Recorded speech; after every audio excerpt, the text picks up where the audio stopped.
The shutdown, as terrible as it was, it provided the incentive for our district to go beyond anything we could have expected March 1st of last year. At the beginning of the year, I think it was that there weren't any answers. So it didn't matter who you asked. If you asked the experts from KDHE to the State Board of Education, to the State Board of Nursing, to the Attorney General's office, nobody had any definite answers for you. The hardest part for us was the seriousness of COVID and the safety and security of our kids and staff. And we felt it was best for our kids and staff social emotionally to be in 7 days a week or 5 days a week. There's been several things I think that have happened that have been really positive. One, I think we have found that there is a group of students who do really, really well remotely. We have a group of students obviously who want to be in person, and being able to offer both avenues for our kids has been a really positive solution, I think, during a very difficult time. Everything about school has changed this year, from the way your students come into school, the way they walk in the hallways, the way they drink their water from the water fountain, the way they go to lunch, the way they stand in line to wash their hands. Every single thing about school had to be retaught and relearned, and the children have honestly mastered it, as well as the staff. As everyone enters the building, they're scanned for temperature to make sure that they're within a safe range. Everyone is required to wear a mask within the building. Our lunch schedule has changed drastically, so students come and there's only 2 per table, and they sit across the table from one another, and so this is the only time of day that a student is unmasked within the building. You know, from a daily basis, just for them to be here and be in the building and interact with us as teachers and their colleagues, their peers, so to speak, it's about as normal as it could possibly be, minus, you know, the mask.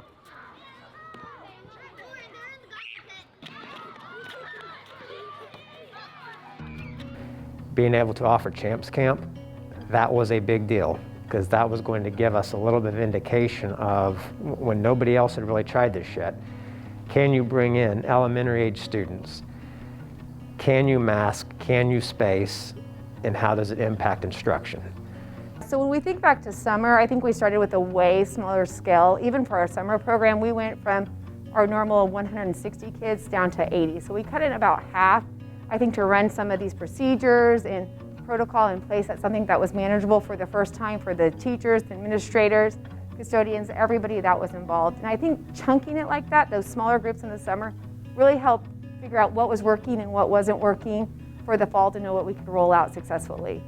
Summer learning, it was good. It was so good to be back with kids, just make new connections with them, and it was really, it was very exciting just to get to be with them and to see that the challenges that we had been given, that we were able to have guidelines that were safe, and we were doing all that we could to give them a learning opportunity to help them be successful. One advantage that Apollo had was that I saw that they did a summer program and it was very successful. And so I knew that they had a lot of protocols in place. It wasn't their first rodeo, they had done it and they did it really well. So that really made me feel a lot better about sending my son. The number one challenge was absolutely staffing. We can do the spacing and we can do the mitigation. Can you staff? So hiring additional full-time subs as employees through the whole school year, increasing our health services with additional CNAs to help our building level nurses, all of those things were important. I think a nurse is really well needed because I know I can be busy some days with multiple kids coming in with multiple symptoms, not feeling well, and I couldn't imagine teachers trying to teach along with having ill ones in the class and them being worried and anxious about that kid possibly having COVID. I've actually had other nurses contact me through other school districts, kind of asking like how we do it, the rules on like household contacts, school close contacts, and I've shared like information of like what Goddard is doing. We are very fortunate that our district hired a good number of extra teachers so that we could spread out the kids, and we were able to use them as we wanted. So here at Challenger, we did create extra homerooms, and so being able to keep our numbers at 20 or below was very helpful in being able to spread out the kids in the classroom.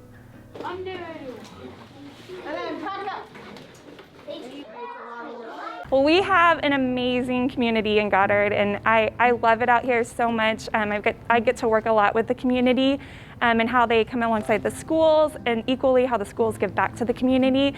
It's been really neat through this process to see kind of both continue in that relationship and really work together to really give our kids and our community the best education and the best future. Student focused is definitely widespread throughout our community.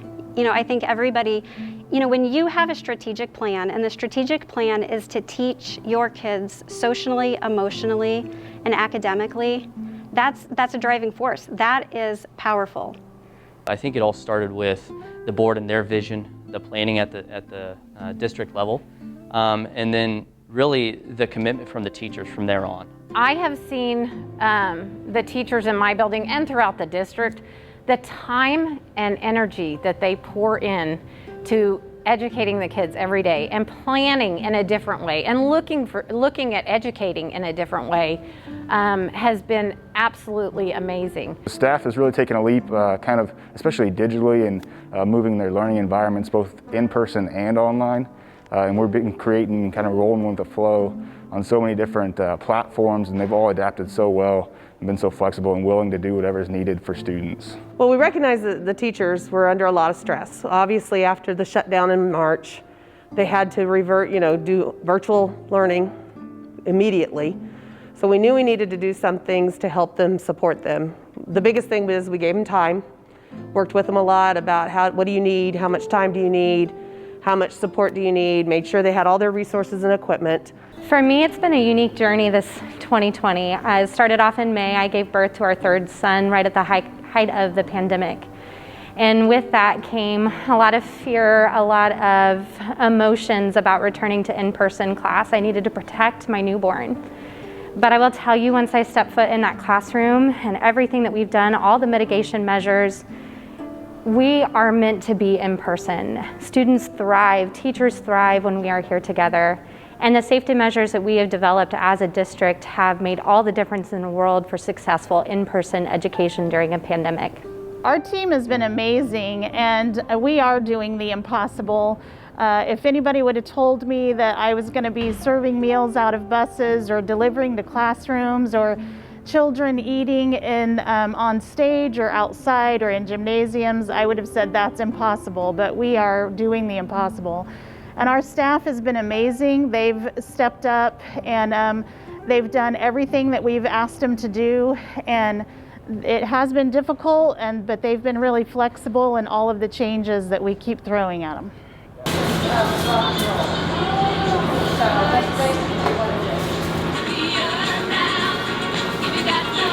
The support from making sure our kids had food all summer long was incredible. Just seeing how happy they were to be getting a good meal was really fulfilling. It kind of made the stress and the sense of being overwhelmed, made it worth it, for sure.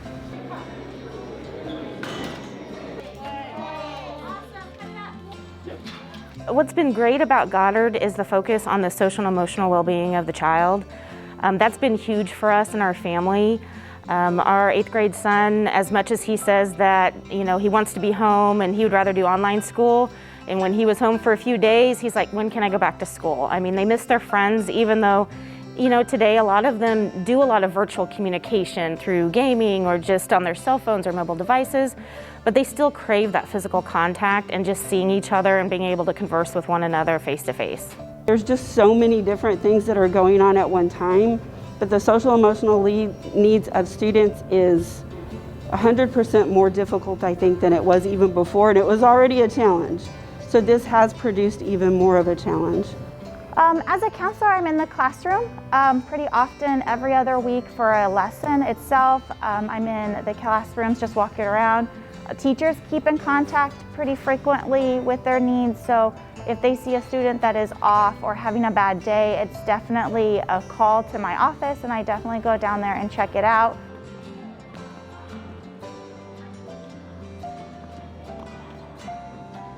Oh, I think that any child of any age benefits way more being in person. I taught for 4 years before I became a stay-at-home mom, and having your kids in the classroom, particularly your young kids, loving on them, seeing their faces, even with the masks, you still see smiles with eyes. You see the smiles of kids and teachers, and they know their teachers are there and love them. Trust your school system. They're working so hard to do everything they can to make school safe, fun, and a place where your kids can really learn. And I know that the mask seems like a big barrier in my mind as a parent, but honestly, my kids have benefited more and grown more just as little humans this year than they would have in past years.